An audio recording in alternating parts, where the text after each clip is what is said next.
नमस्कार मंडळी, श्री स्वामी समर्थ. तर हे तुम्ही ऑइल बघत आहात ना, तर ते कढीपत्त्याच्या पानांचं मी ऑइल बनवलेलं आहे आणि याचा रिझल्ट आहे ना, तर तो खूप छान आहे. ज्यांचे केस खूप पिकलेले आहेत किंवा सुरुवात होत आहे, तर त्यांना सुद्धा हे ऑइल आहे ना, तर ते खूप छान उपयुक्त आहे. तर हे ऑइल आहे ना, तर तुम्ही ट्राय करून बघा. लाँग व्हिडिओ मी अपलोड केलेला आहे.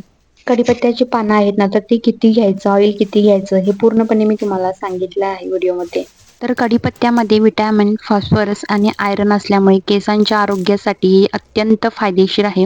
तर ज्यांचे केस खूप पिकलेले आहेत, तर त्याच्यावरती सुद्धा कढीपत्ता हा खूप गुणकारी आहे. तर मला याचा खूप सारा रिझल्ट आलेला आहे, म्हणून मी तुमच्याशी अशा होम रेमेडीज ना शेअर करत असते. त्याने मला खूप फायदा पडलेला आहे.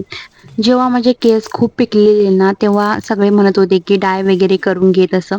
तर मला केमिकलवाले प्रोडक्ट असे नको होते माझ्या केसांना. मला माहीत होतं जेव्हा मी केमिकलवाले प्रोडक्ट वापरेन, माझ्या केसावरती अप्लाय करेन, तेव्हा माझे केस आणखीनच माझे प्रॉब्लेम्स आहेत ना, तर ते वाढणार आहेत. तर मी